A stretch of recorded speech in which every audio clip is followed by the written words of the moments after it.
اعوذ باللہ من الشیطان الرجیم بسم اللہ الرحمن الرحیم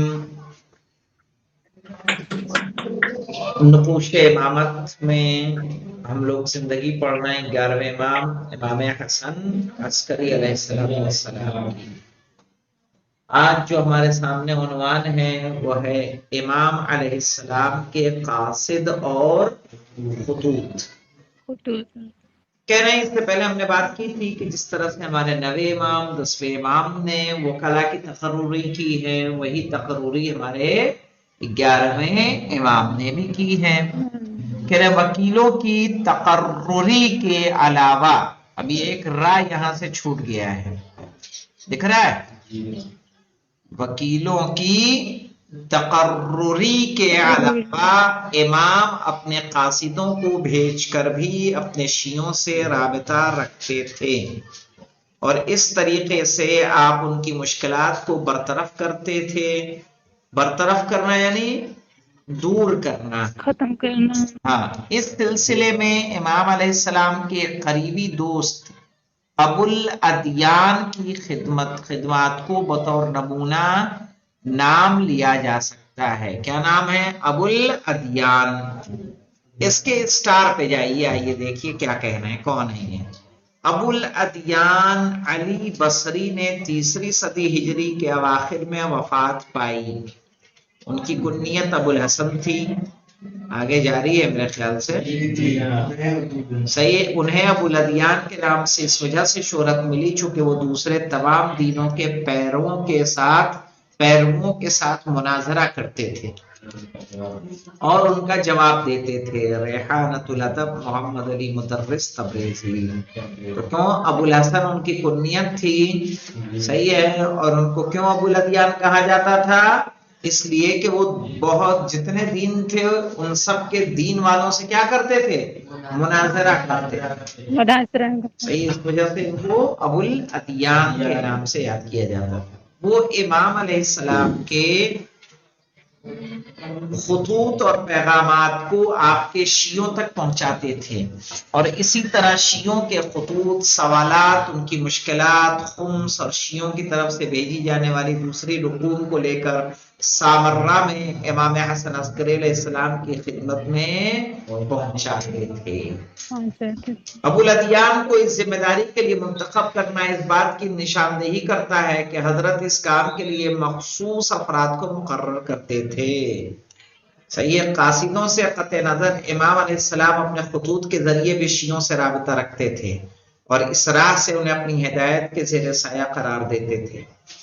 اور ایسے سمجھ لیں کہ امام اتنی سختیوں میں تھے کہ آسانی سے نہیں کہ جو ابو الادیان بھی آ رہے ہیں آپ کے گھر، بلکہ ان میں سے بعض مشہور تھے سمن کہتے ہیں عربی میں گھی کو، گھی بیچتے تھے، اور سوالات کو، صحیح ہے، اس میں رکھ کے لاتے تھے، رقومات شریعہ کو گھی میں رکھ کے لاتے تھے، ڈبہ دے دیتے تھے گھر میں، امام ان سوالوں کے جواب لکھ کے پھر اس میں ڈال دیتے تھے اور پھر وہ لے کر چلے آتے تھے، ایسے جیسے آواز لگاتے ہوئے گلی محلے میں گھوم رہے ہیں، گھی لے لو، گھی لے لو، گھی لے لو، اسی طرح سے اسی بہانے امام کے دروازے پہ آئے۔ ایسے قماش تھے، قماش کپڑا بیچنے والے ہیں، کیسے پھیری لگاتے ہیں، صحیح ہے۔ تو آج کا ہو گیا نا کہ لوگ دکان پر جاتے ہیں، پہلے کیا تھا، کپڑے گھروں تک آتے تھے، صحیح ہے نا، صحیح، گھر آتے تھے، اور لوگ گھر پہ، عورتیں کیا ہیں بھائی، چوڑی والی آتی تھی، عورتوں کو چوڑی پہنا کے چلی جاتی تھی گھر کے اندر، صحیح ہے، یہ تو اپنے بچپنے کا ہمارے معاملہ ہے۔ اور کپڑے ہیں تو پتہ چلا دکان سے لائے، دکھا دیا، دکھائے، جو پسند آیا وہ رکھ لیا، جو نہیں آیا وہ واپس کر دیا، تو یہ تھا۔ تو اسی طرح سے وہ قماش تھے۔ قماش کا کام کیا تھا کہ وہ کپڑے بیچتے ہوئے آتے تھے، امام کے دروازے پہ آتے تھے، کپڑے کا ایک پورا لٹ جس میں سوالات اور پیسے اور رقومات شریعہ ہوتے تھے وہ امام کو دے دیتے تھے، اور امام جوابات کو لکھ کے اسی میں رکھ کے پھر اسے لپیٹ کر واپس کر دیتے تھے، تاکہ کسی حکومت والے کو بھی شک نہ ہو کہ امام سے کوئی ملنے آیا، ایسے ہی لگے جیسے کیا ہے کوئی کپڑا بیچنے والا آیا، دوسرے گھروں پر بھی گیا اور ان کے گھر پر بھی آیا ہے۔ تو سوچئے کہ دین جو ہم تک پہنچا ہے کتنی مشکلات سے پہنچا ہے، صحیح ہے۔ آج جسے ہم کیا ہے بڑی آسانی کے ساتھ اعتراض کا مرکز بنا دیتے ہیں۔ اب دیکھیں امام علیہ السلام کی طرف سے ابن بابویہ کے نام لکھا جانے والا خط کہ جس کا ذکر ہم اس بحث میں کریں گے، جس میں امام علیہ السلام کی طرف سے اہم شیعہ افراد کی تقویت اور ان کی سیاست کی حمایت کو بیان کریں گے۔ ان خطوط میں سے ایک نمونہ ہے۔ اس کے علاوہ امام نے قم اور آبا یعنی آبا کے شیعوں کے نام بھی 2 خطوط لکھے ہیں جن کا مضمون ہماری کتابوں میں محفوظ ہے۔ دوسری مناسبتوں سے متعلق بھی چند خطوط ہمارے پاس موجود ہیں، صحیح ہے۔ یعنی کون کہہ رہا ہے؟ یہ تحف العقول بحار الانوار کہہ رہے ہیں۔ ایک روایت کے مطابق امام علیہ السلام نے 8 ربیع الاول سن 260 ہجری میں اپنی رحلت سے کچھ دیر پہلے مدینہ کے لوگوں کے نام بہت سے خطوط لکھے۔ اچھا، شہادت کہاں واقع ہوئی؟ مدینے میں واقع ہوئی کہ سامرہ میں واقع ہوئی؟ سامرہ میں واقع ہوئی، صحیح ہے۔ امام حسن عسکری علیہ السلام کی پوشیدہ سیاسی سرگرمیاں، حکومت کی طرف سے تمام پابندیوں اور کنٹرول کے باوجود پوشیدہ طور پر سیاسی امور کے ایک سلسلے کی رہبری فرماتے تھے اور ان کو پوشیدہ رکھنے کے لیے ایسے ظریف طریقے کا استعمال کرتے تھے کہ دربار کے جاسوسوں اور نگران لوگوں کی نظر سے دور رہتے تھے۔ اس سلسلے میں ہم 2 مقامات کو بطور نمونہ ذکر کر سکتے ہیں۔ عثمان بن سعید عمری، یہ پہلے نائب ہیں کہ نہیں امام کے؟ صحیح ہے، عثمان بن سعید اور انہی کے بیٹے محمد بن عثمان، جو امام علیہ السلام کے بہت ہی قریبی اور صمیمی دوستوں میں سے تھے۔ صمیم کس کو کہتے ہیں؟ صمیم قلب سے یعنی دل کی گہرائیوں سے، صحیح ہے، یعنی صمیمی دوستوں میں سے تھے یعنی گہرے دوستوں میں سے تھے۔ آپ روغن فروشی کی آڑ میں کام کرتے تھے۔ دیکھیے وہ آپ تھے، کون تھے؟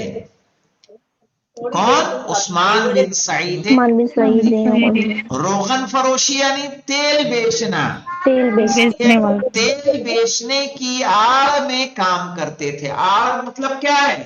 بظاہر تیل بیچتے تھے لیکن اس کے ضمن میں آپ شیعوں کے معاملات کو حل کرتے تھے، صحیح ہے۔ تیل بیچنا ان کا مقصد نہیں تھا۔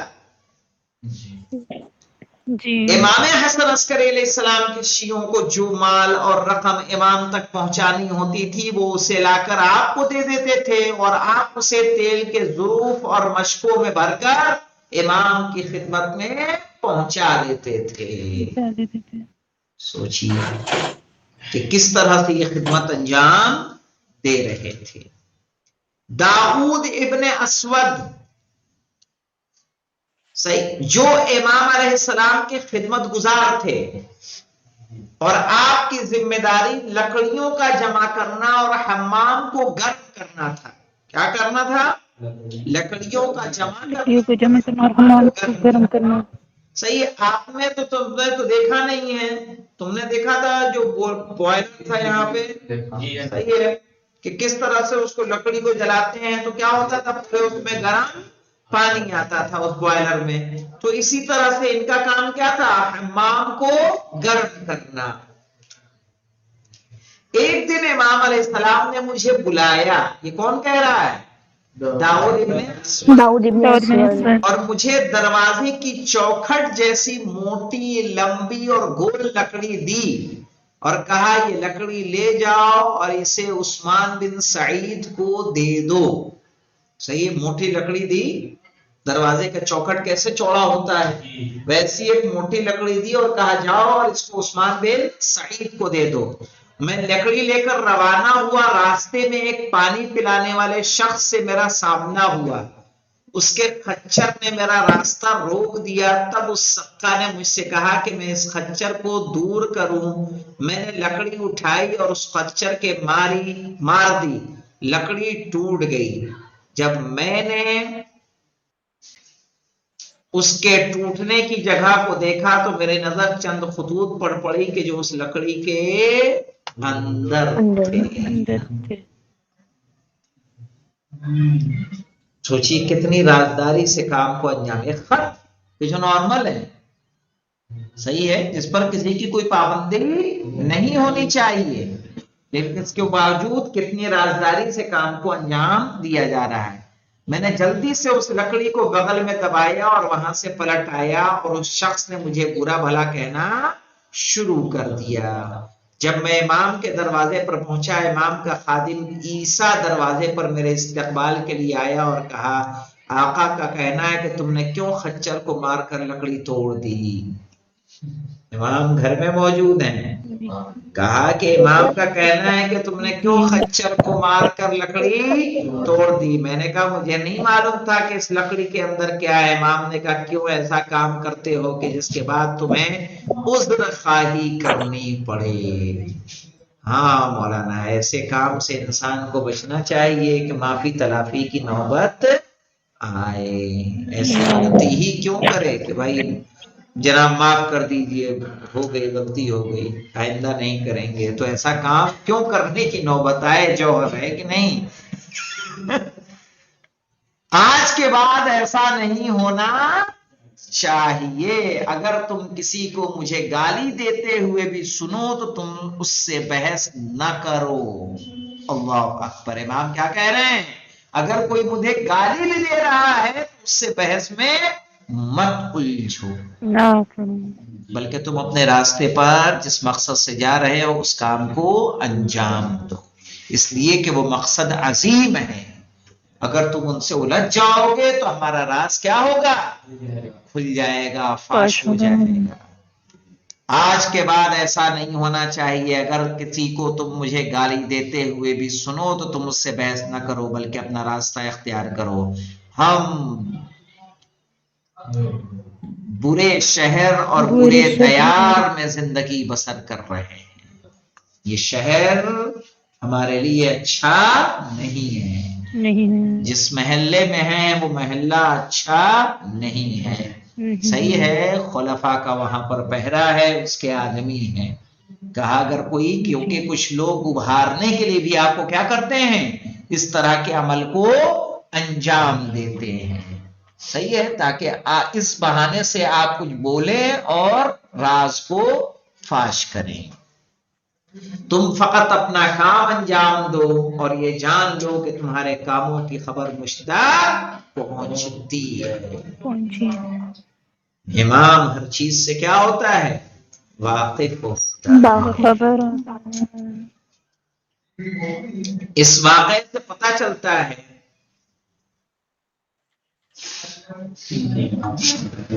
ایک واقف ہونے سے، جہاں تک ہے میں آپ کو بتا دوں، میں پڑھ رہا تھا غالباً ابھی جلدی ہی شیعہ شناسی میں آئی تھی کہ اللہ کے جو مخصوص نام ہیں، اسماء حسنی ہیں، ان کی ایک مثلا 99 یا 100 تعداد ہے، اور ان میں سے 99 خدا نے ہمیں تعلیم فرما دیے ہیں، صرف اپنے لیے ایک مخصوص رکھا جو علم غیب سے تعلق رکھتا ہے۔ 99 علم کس کے پاس ہے؟ ائمہ کے پاس، اللہ کے۔ جی صحیح ہے، اور ایک صرف اور صرف مخصوص ہے کس سے؟ خداوند عالم سے۔ وہ مقام و مرتبہ ہوتا ہے امام کا کہ جس تک پہنچنا آسان نہیں ہے۔ جناب ابراہیم نبی ہیں، خلیل ہیں، اس کے بعد ان کو بشارت دی جا رہی ہے کہ ہم نے آپ کو کیا بنایا؟ امام بنایا۔ امام بنایا۔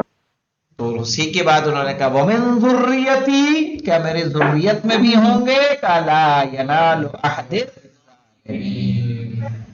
اس واقعے سے پتہ چلتا ہے کہ امام اپنے خطوط، مکتوبات اور دوسری راز کی اسناد کو لکڑی کے درمیان جگہ بنا کر رکھتے تھے اور اسے عثمان بن سعید کے پاس بھیجتے تھے، جو آپ کے راز دار اور نہایت مورد اعتماد تھے، اور اس کام کو آپ نے اس شخص کے حوالے کیا تھا کہ لکڑیاں لانے کا خیال رکھتے تھے، اور اس قسم کے دوسرے کام کا ذمہ دار تھا کہ معمولاً ایسے افراد پر لوگ شک